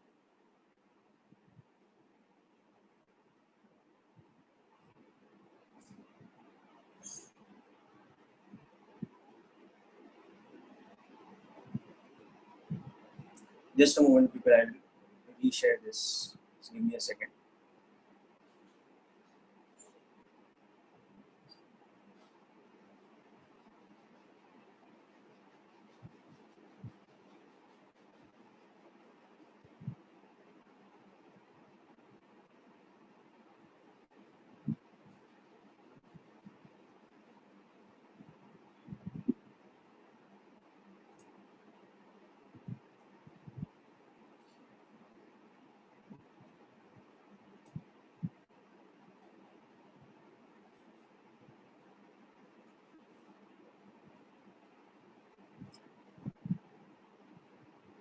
So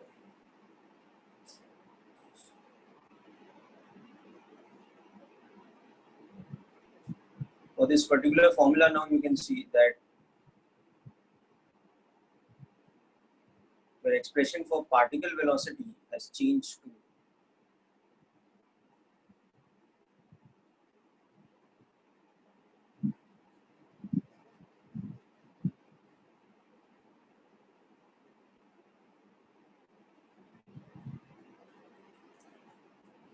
so particle velocity at x equal to 0, t equal to 0 is becoming minus e omega cos 5 pi by 6. So that is minus e omega into minus root 3 by 2. So it should be plus e omega root 3 by 2. Okay. And this is what the graph will also show you, that at t equal to 0, the particle at x equal to 0 is at y equal to plus e by 2 and moving away from the origin. So accordingly, you know that from your SHM experience, the particle velocity should become plus a omega. And that is what this is also. Okay. So the information from the graph correlates with the information that you are getting mathematically.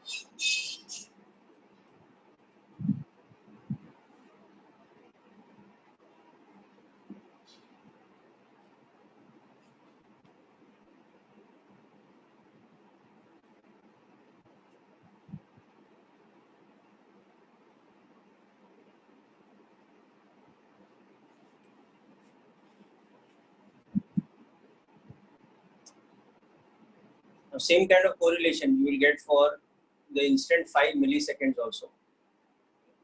So next up, if you look at y at t equal to 5 milliseconds, you see that becomes a sine kx minus pi by 2 plus 5 pi by 6. So that becomes e sine kx. So 5 pi by 6 is basically how much it is? 150. 150 minus 90. So that becomes 60. So that becomes pi by 3.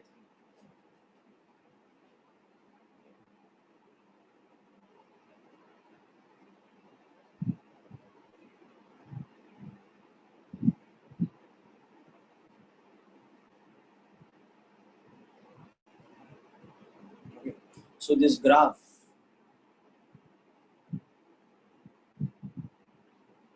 of y versus x at this instant now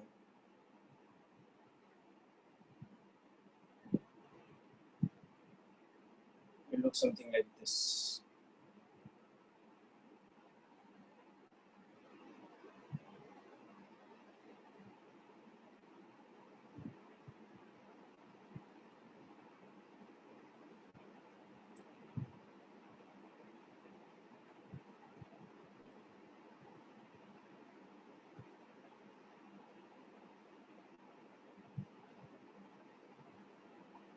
So this particle will be at root 3 a by 2. You can see that.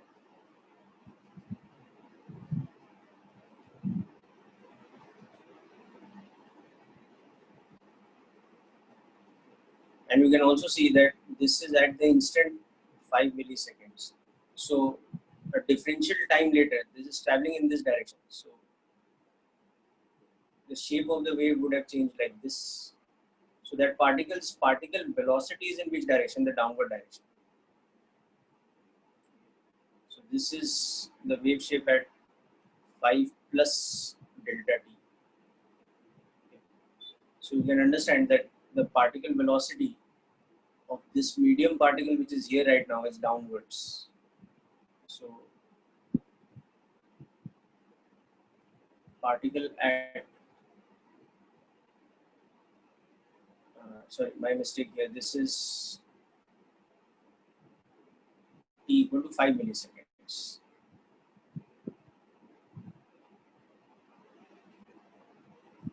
So particle at x equal to 0 is at y equal to plus root 3 by 2a, and coming to mean position.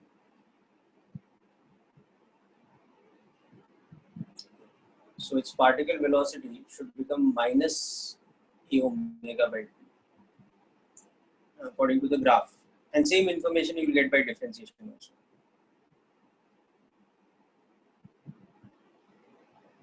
So if you apply the differentiation principle or the partial derivative principle, you will see that del y by del t is minus a omega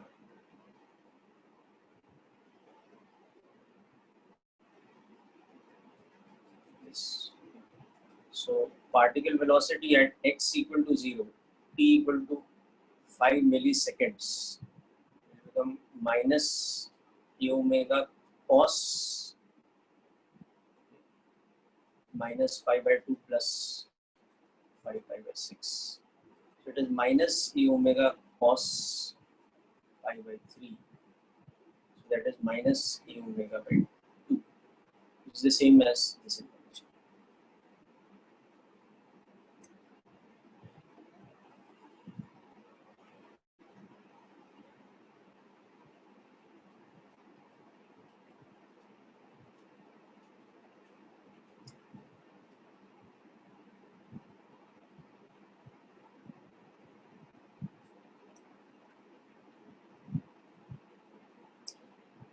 The difference between wave speed is the propagation speed. So wave speed is this v.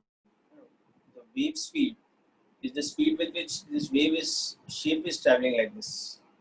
That is v, and it is f lambda or omega by k. Whereas the particle velocity is the velocity with which these particles are going up and down. Okay. So that is your particle velocity. So particle velocity is minus or plus of e omega cos tx minus or plus of omega t plus 5. So they are completely different things. One is about the particle velocity is about the transverse oscillations of the medium particles, whereas the wave speed is about the propagation of energy or the propagation of the shape along the string. So next time we'll be discussing about how energy propagates and the wave has a fixed amount of average power and things like that. Okay. But just to wind up a few more things over here, we could have also seen that in this same question, suppose we had taken the equation y is equal to e sine kx plus omega t plus pi by 6 होता है suppose. Okay. तो यहाँ पे क्या होता है y at x equal to 0 t equal to 0 would have been e sine pi by 6. So that is e by 2. But also particle velocity at x equal to 0 t equal to 0 this time would have been how much? It would have been plus a omega cos pi by 6. So it would have been plus root 3 by 2 a omega. Now let's understand why that would be from the graph point of view. Okay. Power is the rate at which the wave propagates energy. We will discuss about power next time, don't worry. You can read ahead about this chapter also.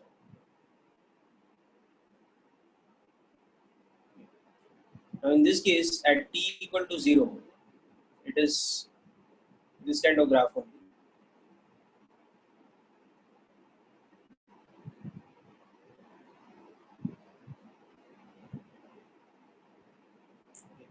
This is the graph at t equal to 0. Because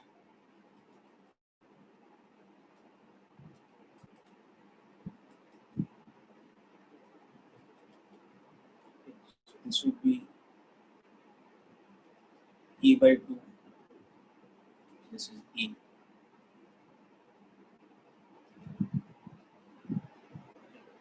But the difference is now because the wave is traveling along the negative x direction. Because you've taken this as this. So you can see that from the equation above, you can understand that this is traveling the propagation velocity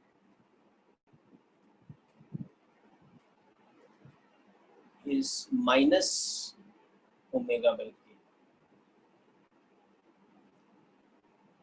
So it would be going in this direction. So next instant, this would have become like this.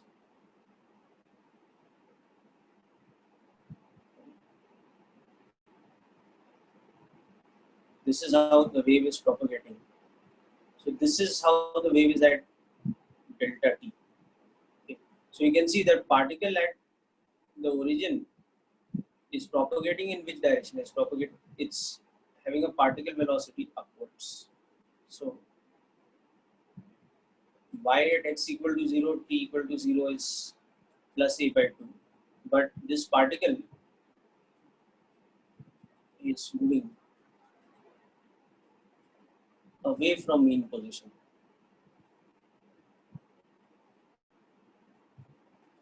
Okay. So velocity, particle velocity should be plus root 3 by 2 a omega. And this is the same that we had got by the partial derivative method.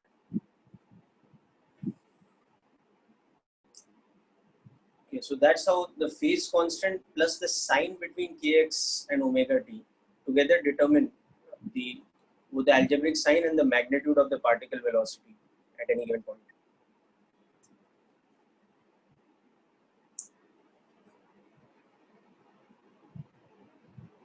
Yes, Ganesh, I will be together with the this thing, the video and the whiteboard notes. I will send you a specific list of questions that you can do based on last time and today's lecture.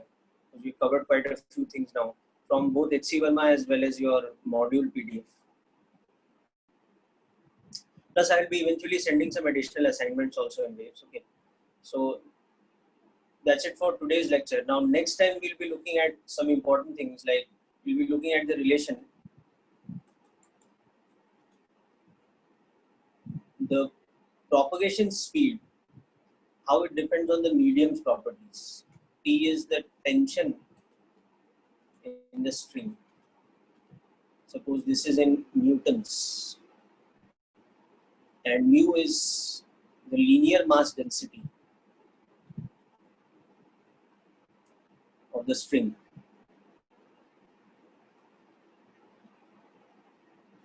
So this is in kilogram per meter. Then V becomes in meter per second. This is the propagation speed.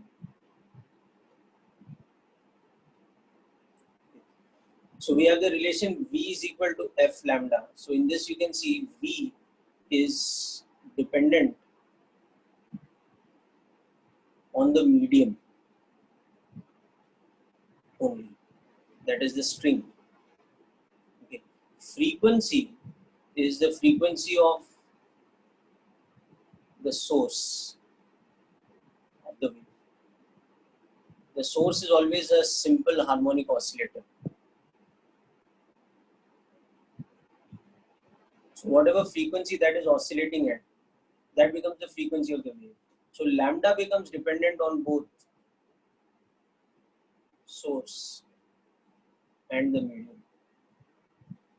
Okay. So in this relation, that's how the three terms pan out. So we'll look at derivation of this term next time, and we'll also look at the energy propagated by the wave per second, or we'll look at power.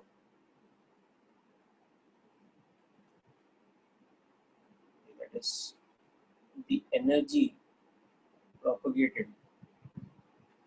along the string per unit time. So from that relation, we'll see that the power is proportional to square of amplitude, and we'll derive the whole equation, etc. And then we'll also next move on to superposition of waves.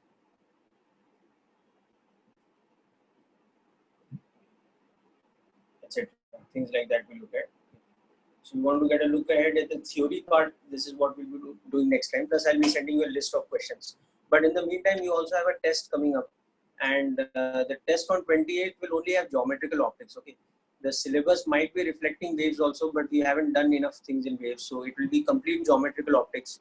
So make sure you revise everything from optics very carefully, including optical instruments for the mains part. Optical instruments will not be there in JEE Advanced, it's only mains, and also the chromatics and things like that. The dispersion due to a prism, and the whole prism formula, angle of minimum deviation, etc. And of course, very important will be combination of lenses and combination of lens with mirror. So those type of applications. Okay. So this week you can also concentrate on these things. Okay, so I think some students in group 2 have not got the module yet. I will be sending it very soon. So that's it. Thank you, people.